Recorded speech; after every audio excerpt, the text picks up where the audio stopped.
What's up, everybody? This is Big Herc. I'm out here in LA. It's NBA All-Star Weekend. I just hooked up with the homie Malik Wade. This guy's got a hell of a story. He got indicted, went on the run for 7 years, ended up getting caught later on after he came back into the country. This guy did 12 years in the feds. Now he's out and he's doing really big things. He's got a nonprofit. He's working with kids. He's taking kids to colleges for college visits and campus visits to actually educate these guys on going to college. He actually even took kids to Africa, 14 kids to Africa, and that's major. I've never heard of anybody doing anything like that came out the feds. This guy's got a hell of a story, and we're gonna talk about it on Fresh Out, Life After the Penitentiary.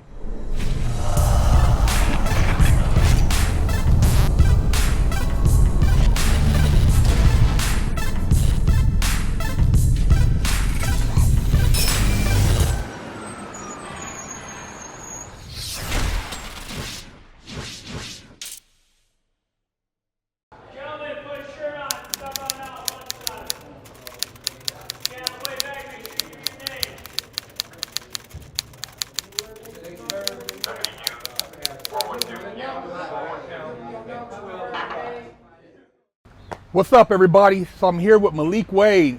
This man right here, man, he got a story to tell. He's doing big things now, life after, and he's gonna share his story with you guys and get into some of the things he's doing right now. Malik, man, welcome to the show, man. Thank you, man. Thank you, brother. I really appreciate the opportunity to be on the show with you.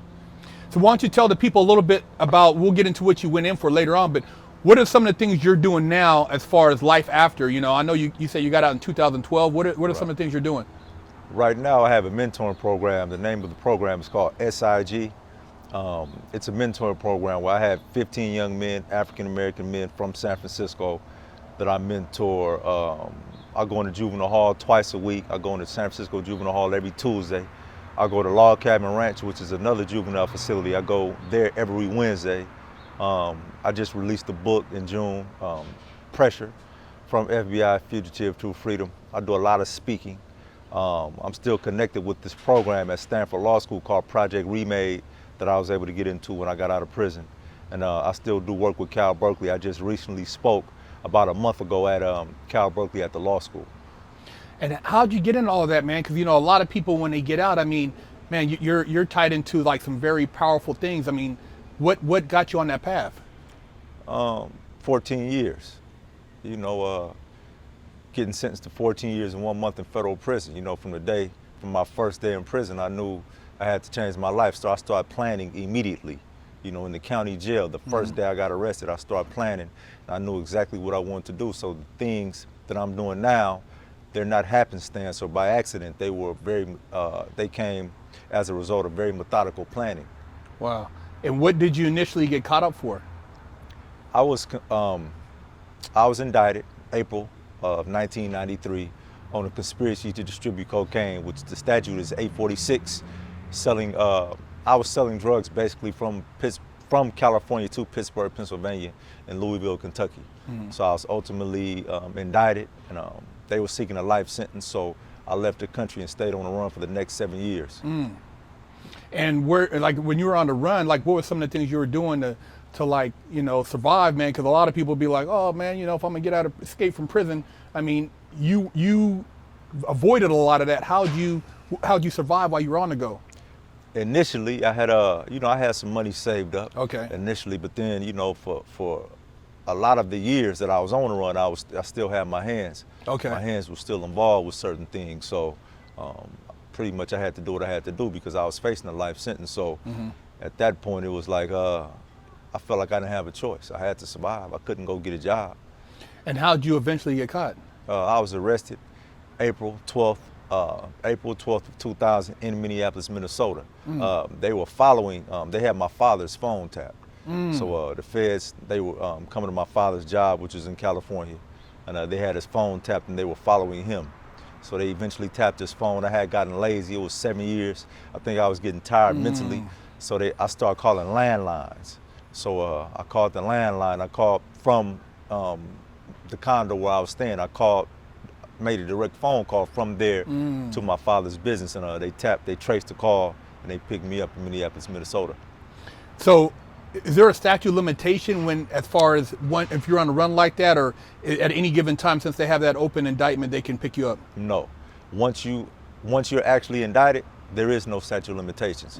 But there is a statute of limitations of 5 years. Once the government gets, once they get certain information, they have 5 years to actually bring an indictment. But if you are actually indicted, like I was actually charged, it wasn't a criminal complaint, it was an actual indictment. So there is no statute of limitations if you are actually indicted. So once you got arrested, man, what was that court process like? What'd you go through, once they actually had you in custody? Real short and sweet.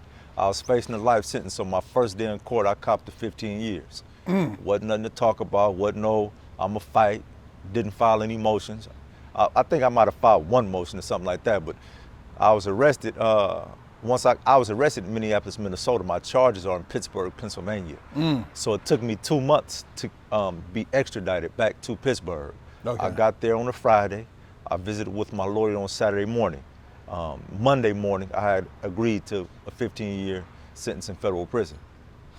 And as far as like how they led up to the point where you initially got indicted, were there people telling, or did somebody put your name in a mix in something? Because a lot of people would want to know, like, okay, when you originally got indicted, how did you even get caught up in that indictment? It was a conspiracy. Okay. So I was never caught with any drugs. I was never caught with any money, or I'm not saying that I wasn't guilty, because I was. Yeah. But yeah. With the feds, all it takes is a person's word. And kind of explain, what is a conspiracy, man? A conspiracy is actually when you have knowledge of a crime that's being committed. So if you know somebody is going to kill someone, or if you know a drug deal is taking place, you can be actually indicted on conspiracy. So, in my situation, I was selling drugs at the places, in Pittsburgh, Pennsylvania, and other states. And someone gave the FBI that information, and that's pretty much all they needed. Wow. To bring an indictment. And so after you pled out, you got sentenced and stuff. What was some of the things you did after you got sentenced during your time to prepare yourself? Because you said once you got locked up, you already knew that you were going to make this change and you had to go in a different direction. What are some of the things you did? I signed up for every class at any institution I went to. I signed up for every class that they had, whether it was taught by inmates or whether it was taught by people coming from the outside. I signed up for college classes, and I would spend the majority of my time in the law library, or Okay. reading or studying, a minimum of 10 hours a day. And as far as being inside, I know there's a lot of crazy things you see and that you witness, man, and you try not to act like you witness, but what are some of the things that you've seen? Because I tell people all the time, when you're involved in prison and sometimes you're associated with a group of people, somebody could be a piece of shit and get you caught up, or people do stuff, but what are some of the things that you witnessed or experienced? Well, to be honest, the craziest thing that I witnessed wasn't necessarily a violent act. I saw 3 different generations of the same family on the same yard. I saw the grandfather, the father, and the son at the same prison at the same time. Damn. That was the craziest thing that I've ever seen. And of course, in prison you see violence and stuff like that, but I've never gotten over the fact that was 3 different generations of dysfunction. Wow. At the same prison on the same yard. Yeah, I've seen where I've seen a dad and the son there, but I've never seen the grandfather or the son and the grandson. That's crazy, man. Yeah. But so while you were in there and you were studying and stuff, man, and preparing yourself to get out, did you always have a vision of having this nonprofit? Yeah. Pretty much from I remember when I was at this one institution right in the beginning of my prison sentence, and I was in the hole, and your thoughts are racing, and I knew that I wanted to give back, and I knew I wanted to do something, so I pretty much started writing a plan for a nonprofit. And I know that you have to have a way to reach kids, like young folks. It has to be sports, it has to be music, it has to be something that can reach them, coding, developing apps. So I started writing a plan for my nonprofit. And then I also knew that I wanted to speak at different universities, and I also knew that I wanted to take kids to Africa one day. So I started to write a very specific, a very meticulous and methodical plan to accomplish those things. And over the years, I would just add to them. I would edit them. I would review them. Anybody who I thought was smart, I would have them read my plans. And over the years, I would cultivate the plan until eventually I got out and was able to execute the plans that I wrote. Man, that's major, man. I mean, when you talk about Africa, I mean, I've traveled, but not to Africa, man. How'd you go about putting that together, man? I mean, where'd you go in Africa? Because, I mean, you know, as American, you know, what they consider a black man, you know, a lot of people don't even fathom the concept of going back to Africa to see what's going on there. I mean, actually, I was able to strategically partner with another organization. I have a good friend who has another organization, and he was taking kids to Africa. wow. So I was hearing about him, and he was hearing about me, and he was hearing about the work that I was doing and respecting it, and I was hearing about the work that he was doing and respecting it. So we strategically decided to partner, and he pretty much did a lot of the work. He did, so I can't take credit for that or just take 100% credit for that. He raised the money. It pretty much was his brainchild. Okay. But he wanted to bring me in because he felt that I brought another element to it. So I was able to bring some of the kids from my nonprofit organization, and we partnered and we went to Africa. We went to a city called Accra, Ghana, and we stayed for I believe 10 days. Wow, that's amazing, man. And you know, doing that and these kids that you've been able to open up their minds, I mean, what kind of response have you got from the kids? I mean, have these kids like been pretty receptive? Very receptive. I mean, you know, going to Africa is definitely like they said, it's definitely a life-changing moment.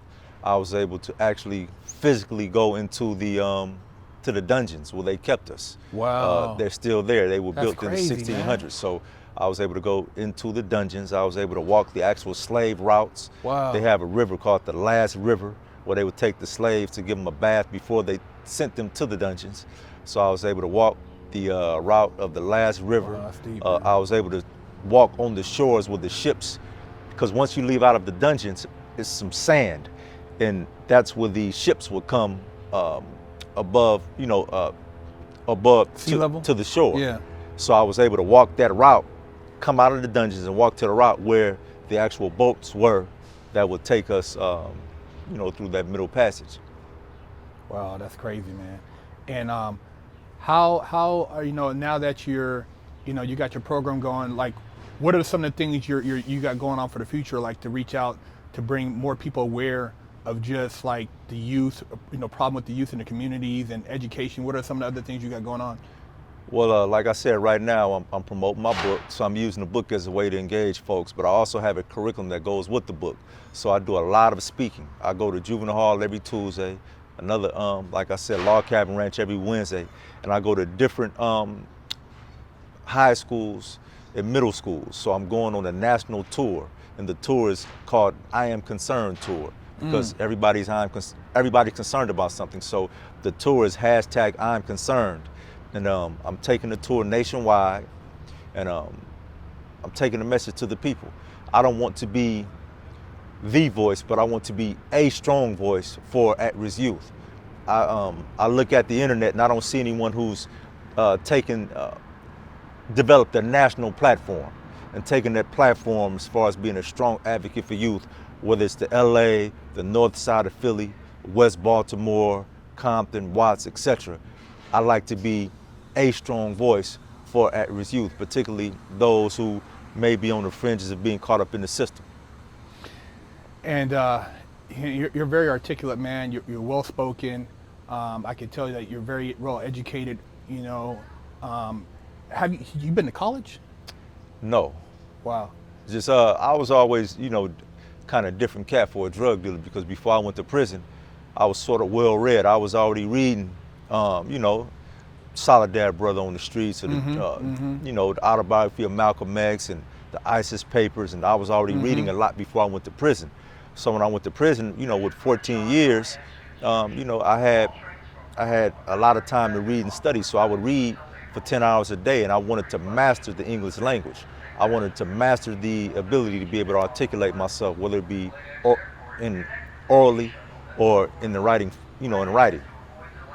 And being that, you know, who you are now, and you're trying to reach these kids, man, you're trying to share your experiences so that they don't have to go through the same thing. What would you tell a younger version of you? I mean, you at 16, 15, 14, what would you have told yourself if you were now reflecting back as a mentor? I would have told me, because I was a really, really good athlete. My high school team won a state championship in basketball, and I was a starter on that team. So I was a really, really good athlete. So I would have told somebody like me to stay focused with sports, and I was really, I was pretty good in school too. Not pretty good, I was actually smart, what they would consider smart in school. So I would tell me to stay focused with school and athletics. And do you think, are there certain factors that you think played into you getting into the street game? Because I know I was a straight A student. I wasn't like, I came from a family that was, everybody was getting into trouble. I was like the first kind of to really go to the pen. I mean, were there any factors that you think played as far as you going from being a star athlete to being a drug dealer? Absolutely. It's very unfortunate that in the inner cities we operate in a very dysfunctional paradigm. So on my mother's side of the family, she had 6 brothers. 4 of them went to prison. My father's side of the family, he had 3 brothers. 3 of them had gone to prison, and 2 of them had gotten killed. So that, them modeling that behavior, naturally you look up to your uncles, you look up to your father, you look up to your cousins. So if the men in your family, the majority of them, if they're going to prison, subliminally and subconsciously, you get influenced by that. Yeah. I tell people all the time, man, you're kind of a reflection of your environment to some degree. Even if you're smart, sometimes you're not smart enough to avoid that trap. What would you tell the people out there? What else what would you like to share with them as far as in regards to if they're dealing with a troubled kid, or they got a child that they're trying to steer away, or even if a kid's watching this, what would you have to share with them right now? I get asked that question a lot, and I always say that there is no universal remedy. There is no special potion or special elixir.